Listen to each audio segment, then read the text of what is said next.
नमस्कार, मैं मुकेश पंडित और आप देख रहे हैं देश का तेजी से बढ़ता एटीवी न्यूज चैनल। और इस वक्त देख रहे हैं हमारा खास कार्यक्रम सीधा सवाल। और हमारे साथ आज खास मेहमान हैं इंटरव्यू में जावेद खान जी, जो राष्ट्रीय प्रवक्ता हैं भारतीय युवा कांग्रेस के।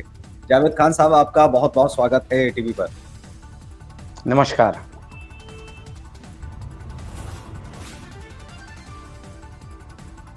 इस वक्त दो राज्यों में चुनाव है, जम्मू कश्मीर में भी चुनाव है, हरियाणा में भी चुनाव है। और जिस तरह से लगातार कांग्रेस हिमाचल में जीती, उसके बाद कर्नाटक में जीती, एक उम्मीद मिली, एक ऑक्सीजन मिली।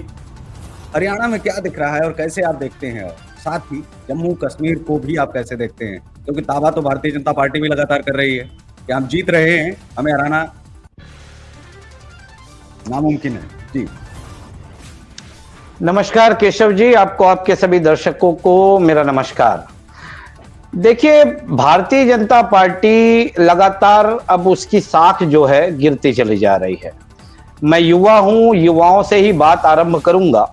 अगर आप हरियाणा की बात करें तो पिछले 10 साल में देश में सर्वाधिक बेरोजगारी दर वाला अगर कोई प्रदेश रहा है तो वो हरियाणा ही रहा है, जहां लगातार युवाओं को बेरोजगार करने का कार्य खच्चर सरकार ने किया है।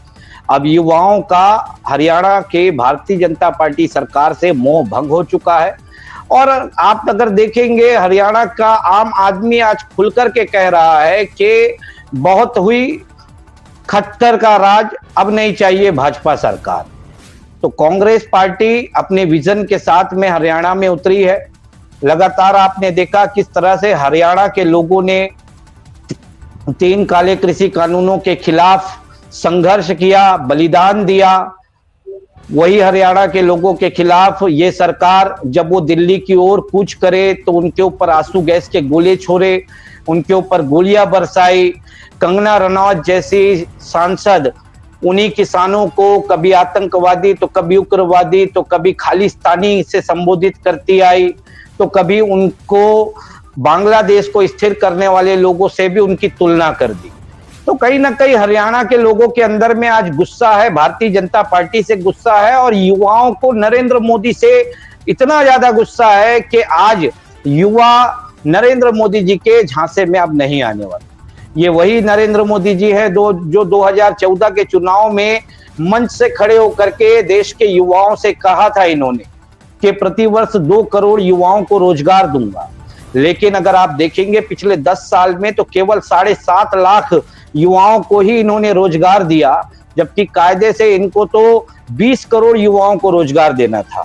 और रोजगार के नाम पे इन्होंने थमाया क्या? अग्निवीर जैसी योजना, जहां पर 24 साल का युवा घर में बैठेगा और हमारे 74 साल के प्रधानमंत्री अपने लिए वोट मांगेंगे।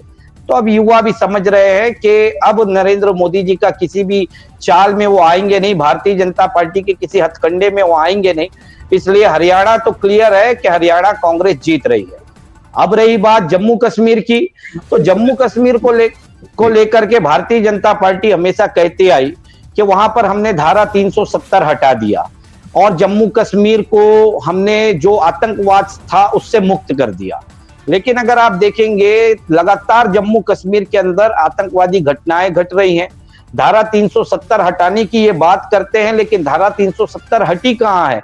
उसका क से लेकर ज तक का क्लॉज तो आज भी है। ये सिर्फ और सिर्फ झूठ परोसने का कार्य करते हैं। और यही भारतीय जनता पार्टी यदि धारा 370 हटा दी है और जम्मू कश्मीर में शांति बहाली कर दी है, तो लोकसभा चुनाव से ये भागी क्यों? लोकसभा चुनाव लड़ने के काबिल नहीं रही है पार्टी। आज विधानसभा चुनाव में जम्मू कश्मीर में यही भारतीय जनता पार्टी 28 सीटों पर अपने प्रत्याशी तक नहीं उतार पा रही है। तो आप समझ सकते हैं कि किस तरह से भारतीय जनता पार्टी को जम्मू कश्मीर से डर है। ये देश में एक जो हम कहते हैं ना गोदी मीडिया, इस गोदी मीडिया के द्वारा जो ये गुब्बारा इन्होंने फुला के रखा था, उस गुब्बारे की हवा निकलने लगी है। ओवैसी जी का एक बयान आया अभी हाल ही में, और उन्होंने कल बयान दिया। उन्होंने कहा कि ओवैसी जी कहते हैं कि ओवैसी को हर जगह टारगेट किया जाता है। कांग्रेस को भी उन्होंने खरी खोटी समय समय पर सुनाते रहते हैं, भाजपा को भी कोसते हैं, ये आप जानते हैं अच्छी तरह से। उन्होंने कहा है कि बांग्लादेश के अंदर हिंदू हिंदू खेलने वाली भाजपा आज बांग्लादेश के साथ क्रिकेट मैच खेल रही है। अभी तो कुछ ही दिन बीते हैं तो कितना सहमत हैं आपके किसी देश के साथ में अगर कोई ऐसी चीजें हो जाएं तो उनके खेल जैसी चीजों को भी प्रतिबंधित कर देना चाहिए या नहीं? इस पर आपके क्या विचार हैं और क्या कहेंगे? और क्यों हाँ तो क्यों, और अगर नहीं तो क्यों? जी। नहीं, देखिए, ये हमारी विदेश नीति पर निर्भर करता है कि हमारी विदेश नीति क्या है, किसी देश के साथ में हमारी विदेश नीति क्या है, कैसे हमारे उस देश के साथ में ताल्लुक है। हाँ, देखिए, भारतीय जनता पार्टी धर्म की राजनीति तो करती है। बांग्लादेश में जो घटना घटी, उसमें भारतीय जनता पार्टी और उसके अनुषांगिक संगठनों ने आपदा में अवसर तलाशने की कोशिश की और भारत में भी नफरत फैलाने की कोशिश की। बड़े जोरों शोरों से यह कहा गया, कभी ये कहते हैं रोहिंग्या भारत में आकर के बस रहे हैं, तो कभी कहते हैं बांग्लादेशी घुसपैठिए भारत में बस रहे हैं। मैं आपके माध्यम से भारतीय जनता पार्टी से पूछता हूं, पिछले 10 वर्षों से इनकी सरकार है केंद्र में, तो क्या केंद्र में इनकी सरकार होने के बाद क्या देश की सीमाएं सुरक्षित नहीं है? क्या कोई इस तरह से घुसपैठ कर ले रहा है? क्या भारतीय जनता पार्टी और भारतीय जनता पार्टी से जुड़े हुए लोग जब ऐसा कहते हैं तो देश की सेना के ऊपर प्रश्नवाचक चिन्ह नहीं लगाते? जो देश की सेना दिन रात अपनी जान को हथेली में रख करके बॉर्डर पे खड़े होकर के देश की सुरक्षा करती है, उस पर सवालिया निशान उठाने का कार्य ये करते हैं। रही बात खेल की, तो मैं यह मानता हूं कि खेल को राजनीति से दूर रखना चाहिए। खेल एक ऐसा माध्यम है जो दो दिलों को जोड़ता है, ये तोड़ने का कार्य नहीं करता, इसलिए खेल को राजनीति से दूर रखना चाहिए। और रही ओवैसी जी की बात, तो ओवैसी जी तो भारतीय जनता पार्टी के लिए ग्राउंड तैयार करने का ही कार्य करते हैं, इसीलिए हम उनको भारतीय जनता पार्टी की बी टीम करते हैं। अगर आप देखेंगे कहीं भी चुनाव होते हैं, वहां पर अगर ओवैसी जी अपने प्रत्याशी उतारते हैं तो वो प्रत्याशी कहीं ना कहीं जो विपक्ष की पार्टियां हैं उनके वोट काटने का कार्य करते हैं, और उनके वोट काटने की वजह से भारतीय जनता पार्टी को फायदा होता है। भाई, आज इंडिया गठबंधन ये भी कह रहे हैं कि आप जो अवसर समाजवादी पार्टी को दे रहे हैं, जो टिकटें आप उनके साथ में शेयर कर रहे हैं, जो टिकटें आप जो है बिहार में शेयर कर रहे हैं, जो टिकटें आप गुजरात में शेयर कर रहे हैं, जो टिकटें आप महाराष्ट्र में शेयर कर रहे हैं, वो हमारे साथ आप शेयर क्यों नहीं करते देश में? हम भी तो इलेक्शन कमीशन के तहत ही चुनाव लड़ते हैं, और हमारे साथ में शेयर जो है टिकटें शेयर करने में क्या दिक्कत है? हम तो मंच पर आने को तैयार हैं, लेकिन कांग्रेस नहीं मान रही है। तो ये भी तो उनका आरोप है, कितना सही आप मानते हैं? और क्या अगर वो जब चुनाव लड़ना चाहते हैं, बोलते हैं कि चुनाव क्या हमें लड़ना ही नहीं चाहिए, वो वैसी हूँ तो हमें बैठ जाना चाहिए घर में, अब चुनाव नहीं लड़ना चाहिए, क्यों? कांग्रेस है हमारे सामने। जी। हाँ, नहीं, देखिए, आज लोकतंत्र है भारत में, और लोकतंत्र में दो गठबंधन चुनाव लड़ती है, एक एनडीए गठबंधन है, दूसरी इंडिया गठबंधन है।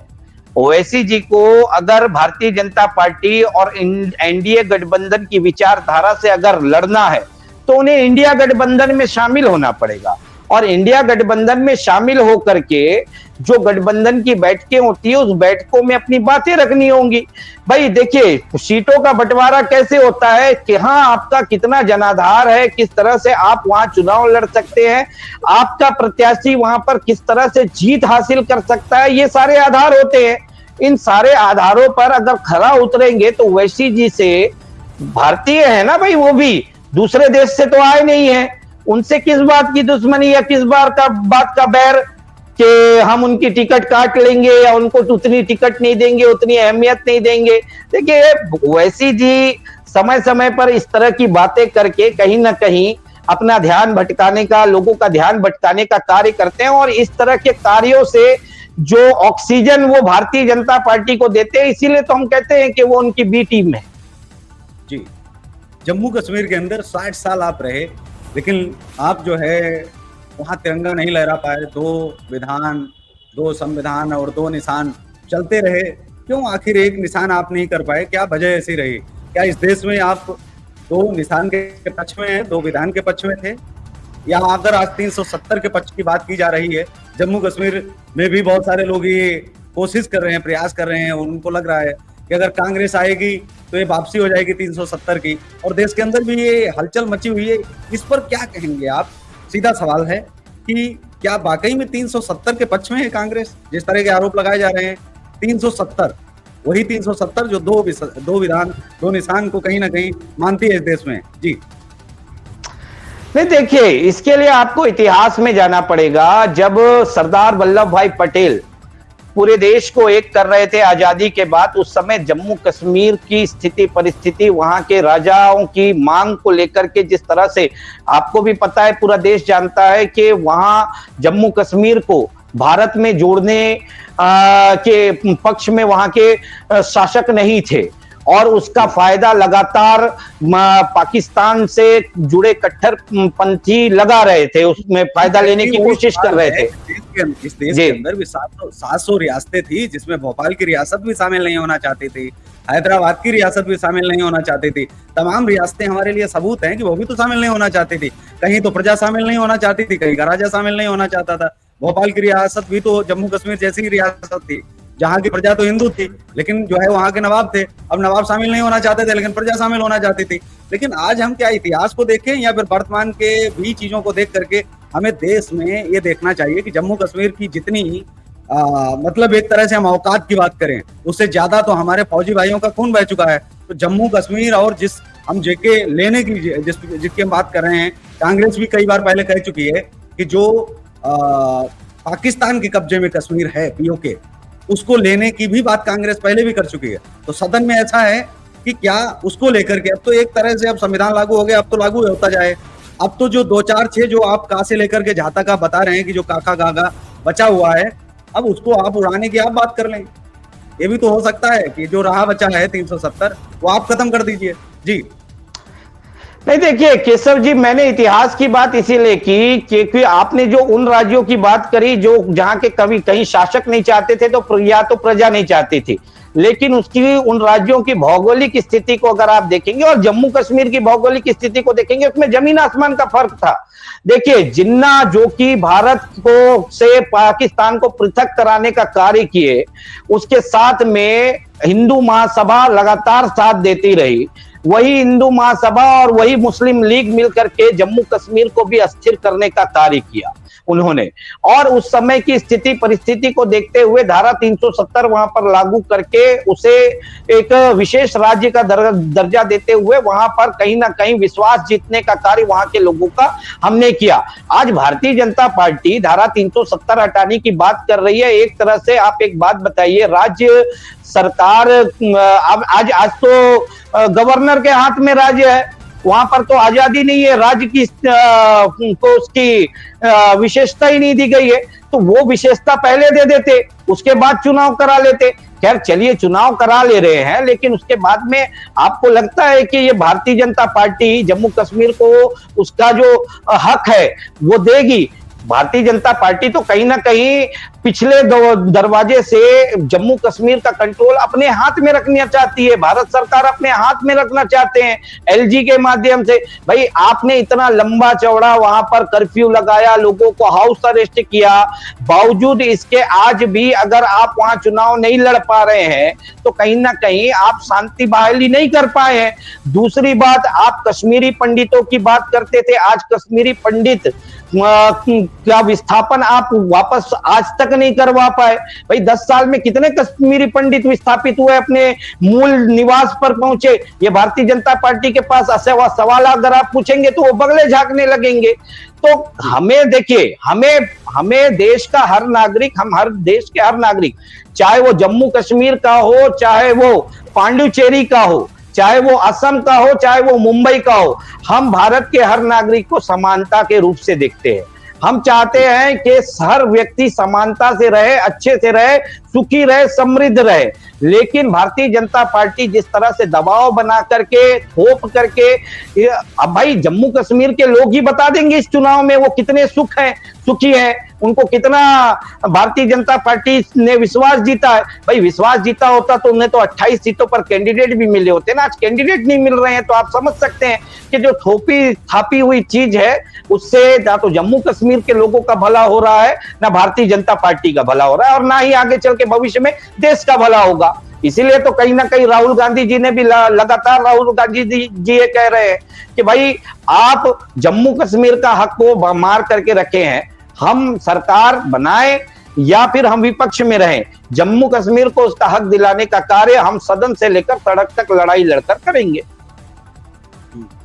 जी, गंगाधर नेहरू जी की अगर हम बात करें, जो मोतीलाल नेहरू जी के पिता थे और वो दिल्ली की रियासत में थे, लेकिन एक कौल ब्राह्मण कहे जाते हैं कि जम्मू कश्मीर थे, जम्मू कश्मीर से ही थे और उसके बाद निकल करके जब ये आते हैं प्रयागराज चले जाते हैं। मेरा सवाल सीधा है कि कभी राहुल गांधी जी को नहीं लगा, प्रियंका गांधी जी को नहीं लगा और खास करके सोनिया गांधी जी को नहीं लगा, अगर वो हिमाचल प्रदेश की एक मस्जिद के लिए चली आती हैं और अन्य राज्यों में भी चली जा सकती हैं, तो क्या दिल्ली के अंदर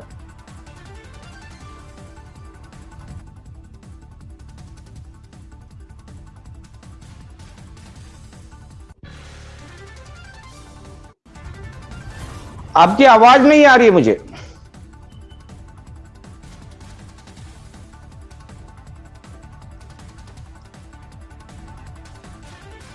मुझे आपकी आवाज नहीं मिल रही है।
जी जावेद खान साहब, आवाज आ रही है आप तक?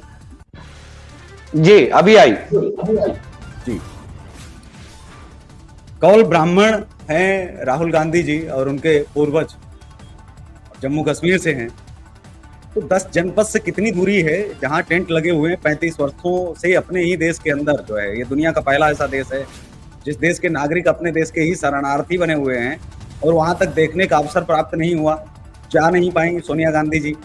आपको नहीं लगता कि इस देश के नागरिकों का हालचाल पूछने के लिए क्या गांधी जी को, श्रीमती गांधी जी को नहीं जाना चाहिए था, राहुल गांधी जी को नहीं जाना चाहिए था और बाकायदा खुले आम जो है क्या डिबेट उनसे नहीं करनी चाहिए थी, बातचीत नहीं उनसे करनी चाहिए थी, उनके सवालों का सामना नहीं करना चाहिए था? आखिर इनको तो बहुत ज्यादा दर्द समझना चाहिए था, ये तो उसी खानदान से हैं। क्योंकि कश्मीरी पंडितों का दर्द कहते हैं कि परिवार के लोग भले ही कहीं दुनिया के दूसरे कोने में ही क्यों ना चले जाएं, लेकिन खून का रिश्ता, खून के लोग जो है वो ज्यादा समझते हैं। जी नहीं, देखिए ऐसा नहीं है।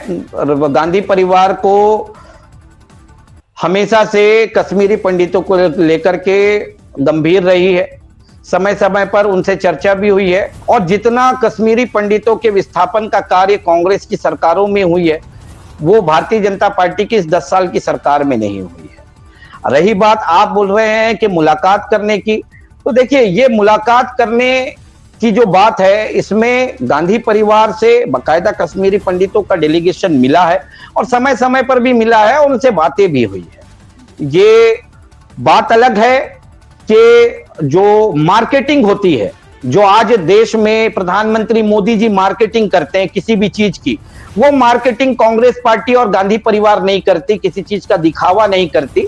बस इतना ही सा अंतर है, मोदी जी करते एक हैं लेकिन वो मार्केटिंग के जरिए उसे दिखाते 100 के बराबर है। बस अंतर यही है। छत्तीसगढ़ के अंदर क्या वजह रही कि जो कांग्रेस वहां पर सिमट गई? क्योंकि दावा तो बहुत बड़ा था, काम भी बहुत ज्यादा किया था और वहां जो चर्चा हो रही थी, आज भी जब लोग बैठते हैं और पैनल में आते हैं तो कहते हैं छत्तीसगढ़ एक ऐसा राज्य था जहां वाकई में कांग्रेस ने बहुत काम जो है किया था और अन्य राज्यों में भले ही उनकी शिकायतें थी, लेकिन छत्तीसगढ़ ही एक ऐसा राज्य था जहां बहुत कम शिकायतें थी कांग्रेस की। लेकिन उसके बावजूद भी वहां पर हार गए। वहां तो आदिवासी भी साथ थे, वहां तो सभी लोग साथ थे, घोषणाएं भी कम नहीं थी, सरकार भी पिछड़ी थी, सहयोग भी पूरा था और आप जैसे महान जो है राजनेता भी वहां पर जो है पूरी शिद्दत से जो है लगे हुए थे।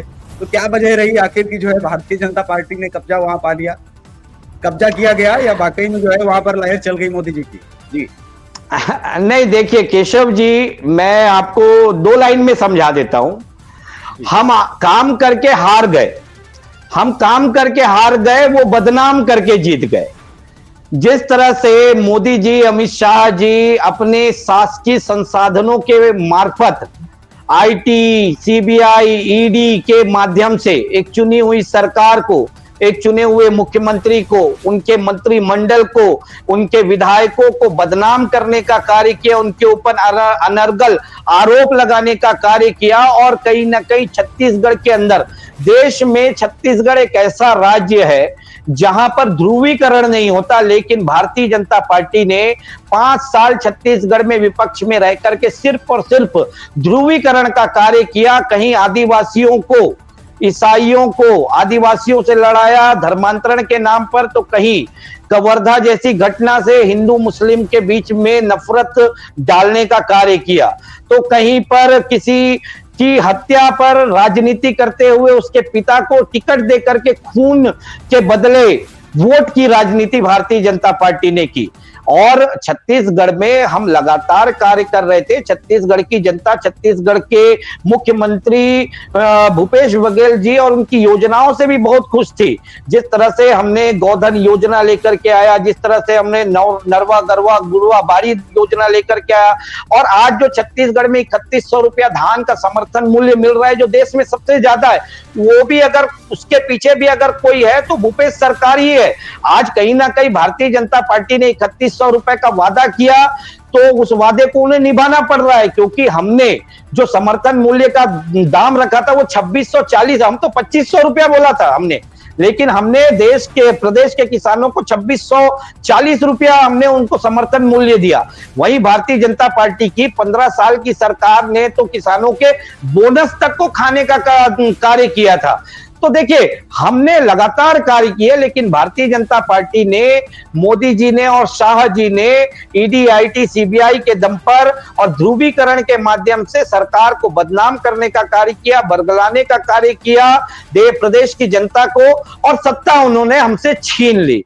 सत्ता भले उन्होंने हमसे छीन ली, लेकिन आज अगर आप देखेंगे 9 महीने में विष्णुदेव साय सरकार, जिसे हम रिमोट कंट्रोल वाली सरकार कहते हैं, जो पर्ची के माध्यम से मुख्यमंत्री बने हैं, आज उनके अंदर इतना साहस नहीं है कि वो अपने मंत्रिमंडल को कंप्लीट कर सके। आज उनके मंत्रिमंडल में 2-2 मंत्रियों का पद खाली है, लेकिन जब तक मोदी और शाह जी का इशारा नहीं होगा वो भर नहीं सकते। आज 9 महीने में प्रदेश में कानून व्यवस्था पूरी तरह से चरमरा गई है।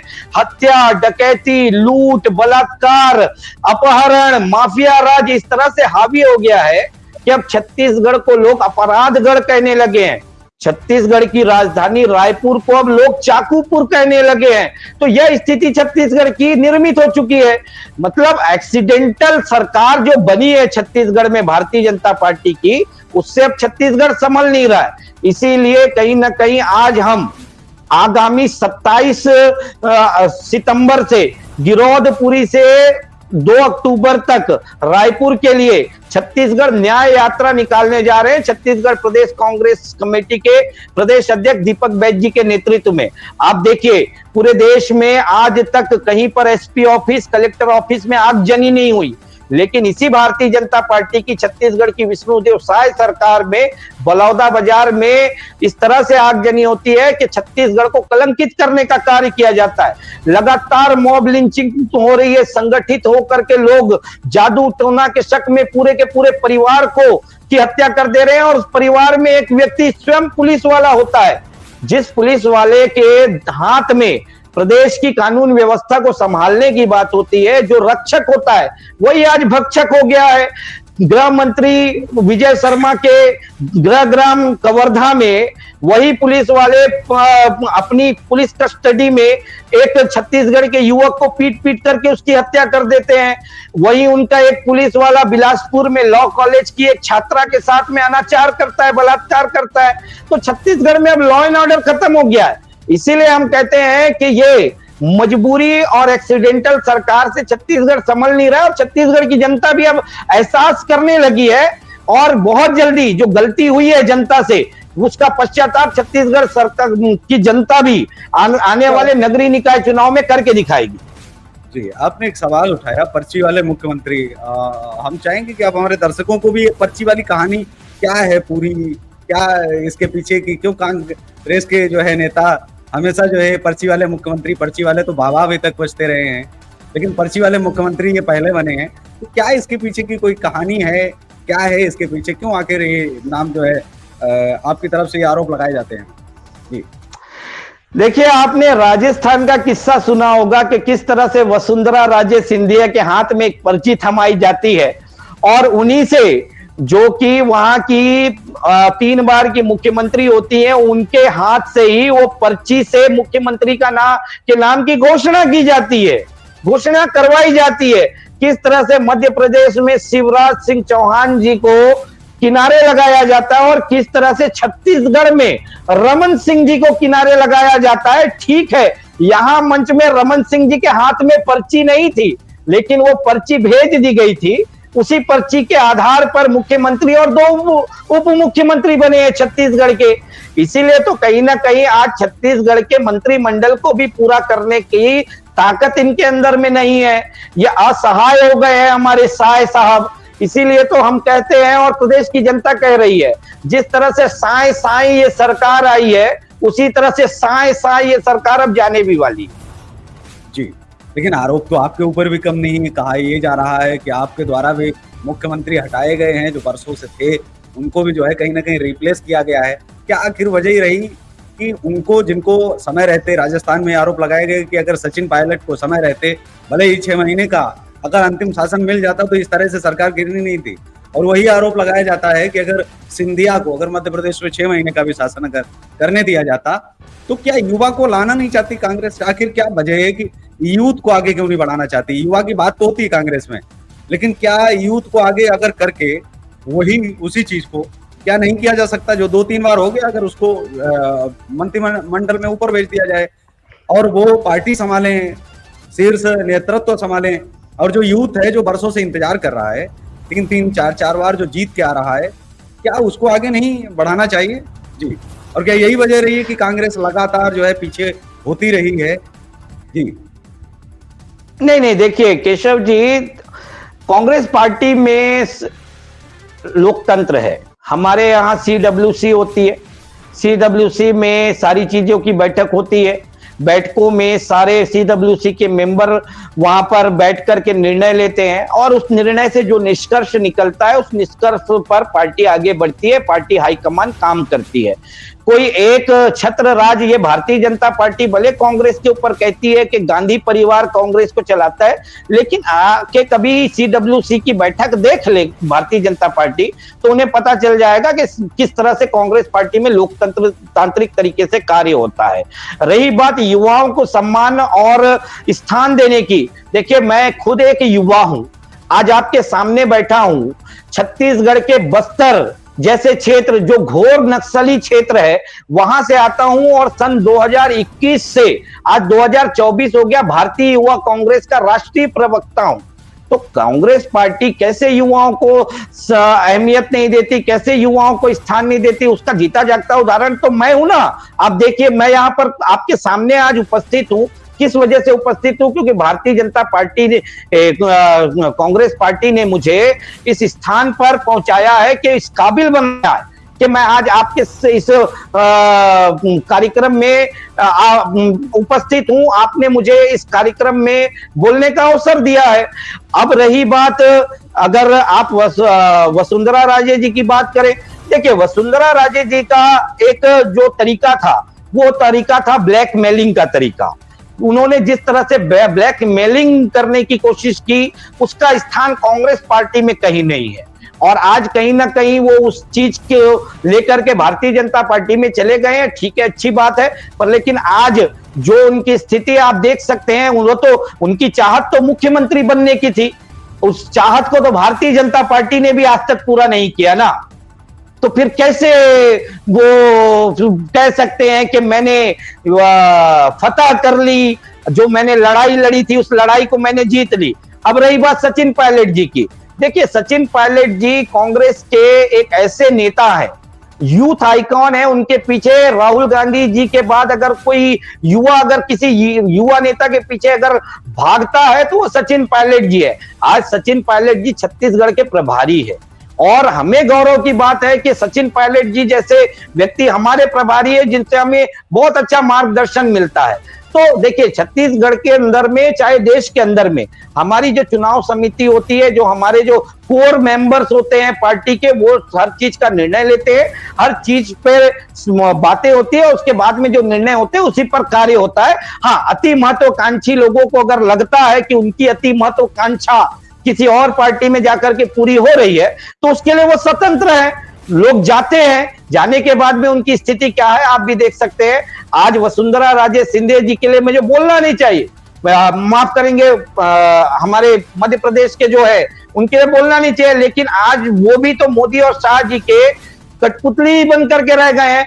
कहां वो मध्य प्रदेश के महाराज कहलाते थे, आज वो महाराज कहां है? वो मोदी शाह जी उनके महाराज बन के बैठ गए हैं। जी, अगली जो तैयारी आपकी है वो किस तरह के, किन मुद्दों पर आप चुनाव आगे लड़ेंगे? क्योंकि देश के आगे चुनाव, उत्तर प्रदेश का भी चुनाव होने जा रहा है, लेकिन उसके पहले ठीक जो वन नेशन वन इलेक्शन जो है, जिसको लेकर के कहा जा रहा है कि 1947 में भी तो वन नेशन वन इलेक्शन ही था। अगर एक साथ वन नेशन वन इलेक्शन अगर आ जाएगा तो समस्या कहाँ है? पैसा बचेगा, प्रधान से लेकर प्रधानमंत्री तक एक साथ चुन जाएंगे, उसमें कोई दिक्कत ही नहीं है। और अगर रही बात ये 2.5 साल किसी का कार्यकाल पहले खत्म हो रहा है बाद में, वो तो कांग्रेस में भी होंगे, किसी का 2.5 साल आगे बढ़ेगा, किसी का 2.5 साल पीछे जाएगा, अन्य राज्यों में भी। तो अगर वन नेशन वन इलेक्शन पर देश सहमत हो रहा है, और पहले भी ऐसी कोई आपत्ति नहीं थी, क्योंकि भीमराव अंबेडकर जी भी अगर ऐसा कुछ लिख के जाते कि वन नेशन वन इलेक्शन से कोई नुकसान है, तो शायद पहला election one nation one election जो है पहला होता ही नहीं 1951 में। उसमें भी कहते कि नहीं, आगे पीछे कर लीजिए, 2 राज्यों के आज कर लीजिए, 2 राज्यों के 2 साल बाद कर लेना, और बाकी 2-4 राज्यों के फिर अगले 2-3 साल बाद कर लेना। तो इस तरह से क्या चलना चाहिए, या एक साथ अगर आ जाए उसमें कहाँ समस्या है? अगर एक साथ, संविधान का तो अर्थ ही है संविधान, समान जो है विधान, एक समान, तो देश के लिए एक समान अगर विधान बन जाता है उसमें कहाँ समस्या है? जी, अवसर भी नहीं मिलेगा भाजपा को, अवसर भी नहीं मिलेगा उतना कि इतनी रैलियां कर पाए मोदी जी, या इतनी रैलियां अमित शाह जी कर पाए। अभी एक राज्य में चुनाव होता है तो सारे लोग एक जगह पहुंच जाते हैं, उसमें उतना प्रचार प्रसार एक जगह हो पाता है। अब अगर 28-29 राज्यों में एक साथ चुनाव होगा तो 28-29 राज्यों में अपना अपना राज्य लोग लेकर के बैठेंगे, अपने अपने राज्य में उतनी मीटिंगें हो पाएंगी। जाहिर सी बात है, न तो उतनी मीटिंगें राहुल गांधी जी कर पाएंगे और न तो अमित शाह या मोदी जी कर पाएंगे। 365 दिन है, 3 महीने 4 महीने के अंदर जो इलेक्शन होना रहता है, 120 दिन के अंदर अगर होना है तो 120 दिन में 100 दिन 100 रैलियां अगर हम मान मिले तो 100 रैलियां कहाँ कहाँ होंगी? 30 राज्यों में। उतना अवसर तो नहीं मिलेगा ना। जब कहते हैं कि भ्रामक जानकारी, भ्रामक दावे, ये जो है ठोक करके जो है चुनाव जीते जाते हैं, तो वो भी कहीं ना कहीं उसमें भी कमी आएगी। जी देखिए Keshav ji, one nation one election को लेकर के मैं आपको बताऊं, भारतीय जनता पार्टी समय समय पर देश की जनता का ध्यान इधर उधर भटकाने के लिए, और एक शब्द है राष्ट्र, और राष्ट्र को लेकर के लोगों के अंदर में जो लोगों की को लेकर के राष्ट्र के प्रति प्रेम है, उसको छेड़ने का कार्य भारतीय जनता पार्टी करती है। और ये सब सिगुफे हैं, और वो सिगुफे छोड़ने का कार्य करती है। आप एक बात बताइए, फुल फ्लैश की सरकार मोदी जी की 303 सीट के साथ में जीत करके आए, किसी तरह का कोई समर्थन नहीं, कोई बैसाखी नहीं। 10 साल में वन नेशन वन इलेक्शन पर चाहते तो वो कार्य कर सकते थे। लोकसभा से लेकर राज्यसभा तक उनके पास अंक थे। किया क्या उन्होंने? नहीं किया। आज जब वो बैसाखी की सरकार में है, जिसमें चंद्रबाबू नायडू, सुनिए, इसमें बीच में इसलिए ऐड कर रहा हूं अपना एक क्वेश्चन, ताकि दर्शकों को समझने में भी आसानी हो कि आखिर वो 10 साल जो आप बता रहे हैं कि सब कुछ कर सकते थे और वाकई में इनके पास ताकत थी और किसी का समर्थन की आवश्यकता नहीं थी, क्यों नहीं किया और अभी क्यों? जी वही बात है। देखिए, वन नेशन वन इलेक्शन के पक्ष में भारतीय जनता पार्टी भी नहीं है, वो भी नहीं चाहती, वो भी जानती है कि ये व्यवहारिक नहीं है। आपने कहा कि जब देश आजाद हुआ उसके बाद जो इलेक्शन हुए वन नेशन वन इलेक्शन के माध्यम से हुए, बिल्कुल मैं स्वीकारता हूं, लेकिन उस समय हर प्रदेश में रीजनल पार्टियां नहीं होती थी। गिन करके 3 से 4 पार्टियां होती थी, उन पार्टियों के बीच में चुनाव होते थे। आज जो हमारा जो देश है केशव जी, वो संघीय ढांचे से बना हुआ है। राज्य अलग अलग राज्य है, हर राज्य के अलग अलग विषय हैं, हर राज्य के अलग अलग मुद्दे हैं, हर राज्य के अलग अलग छोटी छोटी रीजनल पार्टियां हैं। आप एक बात बताइए, वन नेशन वन इलेक्शन के फंडे में अगर ये काम होता है तो वो छोटी छोटी जो पार्टियां हैं जो केंद्र का चुनाव नहीं लड़ेंगी, उनको वोट कौन देने जाएगा? वो तो पूरी तरह से समाप्त हो जाएंगे, वो तो पूरी तरह से विलुप्त हो जाएगी। कहीं ना कहीं मोदी जी क्या चाह रहे हैं? वन नेशन वन इलेक्शन के माध्यम से देश के लोकतंत्र को खत्म करना चाह रहे हैं क्या? इन छोटी छोटी पार्टियां को भारतीय जनता पार्टी में सम्मिलित कराना चाह रहे हैं और एक छत्र राज्य करना चाह रहे हैं, लोकतंत्र से राजतंत्र की ओर देश को ले जाना चाह रहे हैं क्या? ये चीज उन्हें स्पष्ट करना चाहिए। दूसरी सबसे बड़ी बात, अगर आप देखेंगे कि आज उनके साथ के घटक दल भी तो वन नेशन वन इलेक्शन के पक्ष में नहीं है। चंद्रबाबू नायडू तो अभी तक खुल करके समर्थन ही नहीं दिए वन नेशन वन इलेक्शन को लेकर के। कैसे Bharatiya Janata party one nation one election की बात कर रही है? तीसरी सबसे बड़ी बात इसमें जी, क्या पार्टियों को डर लगता है कि उनका अस्तित्व तो समाप्त हो जाएगा, जो छोटी पार्टियां हैं, घटक दल हैं, जो इनके साथ में जुड़े हैं? नहीं, देखिए, पार्टियों को क्या लगता है, ये बात सत्य है। जब वन नेशन वन इलेक्शन की बात होगी तो उसमें दो चीजें होंगी। जनता से भी जुड़ी हुई बात बताऊंगा मैं आपको, इससे जनता को क्या नुकसान होगा यह भी बताऊंगा, और दूसरी पार्टियों को क्या नुकसान होगा यह भी बताऊंगा। देखिए, छोटी पार्टियों के अपने मुद्दे होते हैं और वो एक सीमित दायरे पे चुनाव लड़ते हैं, उनका क्षेत्र बहुत सीमित होता है। जब एक साथ विधानसभा और लोकसभा के चुनाव होंगे तो देश में जिसकी सरकार बनती होगी तो एक मतदाता की कहीं ना कहीं मानसिकता बन जाती है कि देश में अगर राहुल गांधी जी को प्रधानमंत्री बनाना है तो प्रदेश में भी कांग्रेस को ही लेकर आना है, क्योंकि ये जो मानसिकता है ये भारतीय जनता पार्टी ने ही देश के अंदर डाली है। जो कहते हैं ना डबल इंजन की सरकार, देश में और प्रदेश में एक ही पार्टी की सरकार होगी तो विकास धड़ाधड़ होगा। तो वो डबल इंजन की सरकार के चलते ये छोटी छोटी पार्टियां जो देश भर का चुनाव नहीं लड़ती, उनको वोट कौन देने जाएगा? एक तरह से वो तो खत्म हो जाएंगी। दूसरी बात, मैं जनता पे आता हूं। देखिए, आज समय समय पर चुनाव होते हैं तो कहीं ना कहीं हम राजनेताओं का, हम जनप्रतिनिधियों का जनता के प्रति जिम्मेदारी सुनिश्चित होती है। हम जब इलेक्शन में जाते हैं, अगले इलेक्शन में जाते हैं, तो हम अपने कार्यों को लेकर के जाते हैं। हमें डर होता है कि आने वाला चुनाव जो 6 महीने बाद है, साल भर के बाद है, चाहे वो नगरीय निकाय चुनाव हो, चाहे वो पंचायत चुनाव हो, चाहे वो विधानसभा चुनाव हो, चाहे वो लोकसभा का चुनाव हो, हम जनता के पास जाएंगे तो हम अच्छे कार्य किए होंगे, उन चीजों को लेकर के जाएंगे, जवाबदेही तय होती है। अब आप एक बात बताइए, 5 साल में एक बार चुनाव होगा। अब केशव जी, मेरी सरकार बन गई है, माइक लेकर के आएंगे चुनाव जीतने के दूसरे दिन। अब तो मेरे पास पूरा 5 साल है। क्या मैं केशव जी की बात को उतनी गंभीरता से लूंगा? क्योंकि मैं तो सत्ता के नशे में चूर होऊंगा।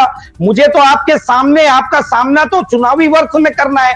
तो 4 साल कहीं ना कहीं राजनेता आम जनता को कीड़े मकोड़े की तरह समझेंगे।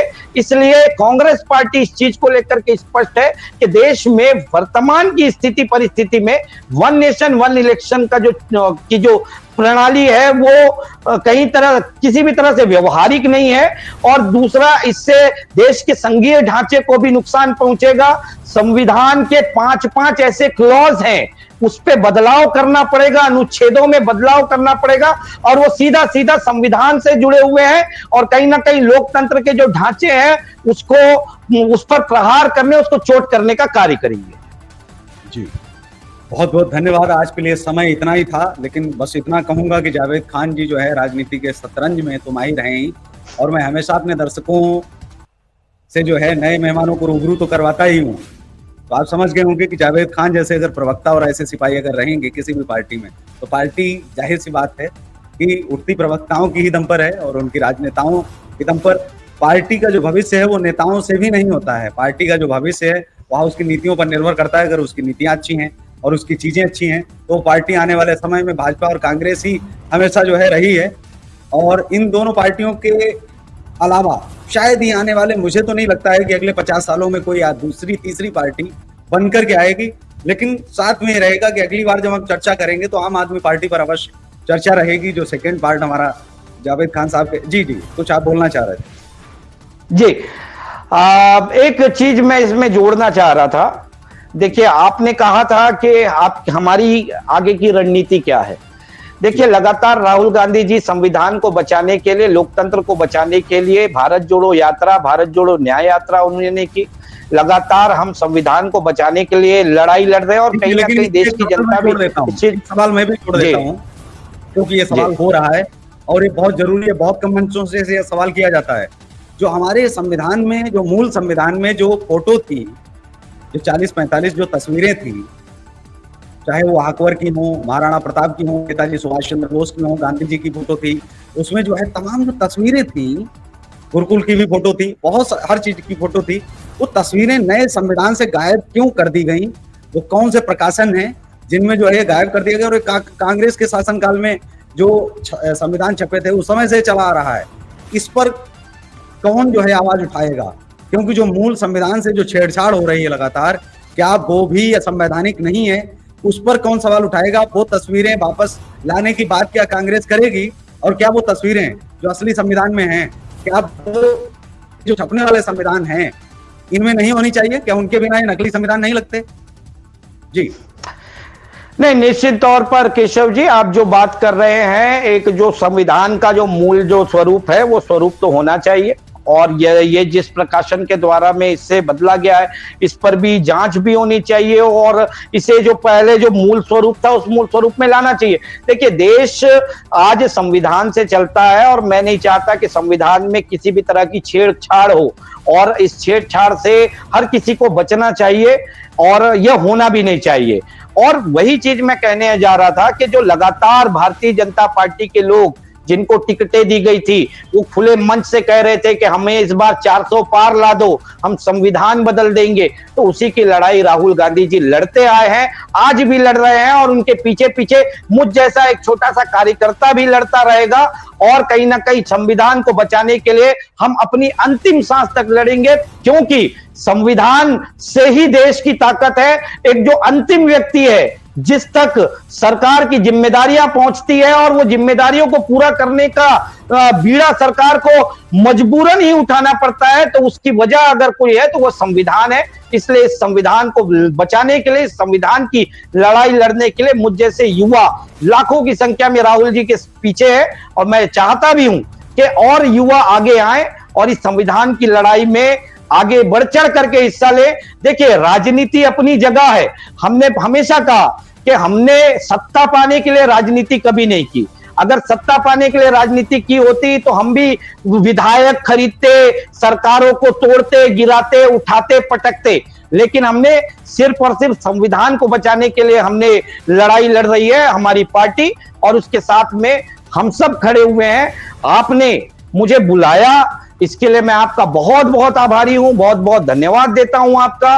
और इसी तरह से आपके चैनल में इसी तरह से बेबाक सवाल आते रहे, मुझ जैसे प्रवक्ता आते रहे, और देश को, देश की जनता को जो सवाल हैं उन सवालों के जवाब बेबाकी से देते रहे, ऐसी उम्मीद करता हूं। और आपके चैनल को बड़ी प्रसिद्धि मिले, ऐसी कामना भी मैं करता हूं।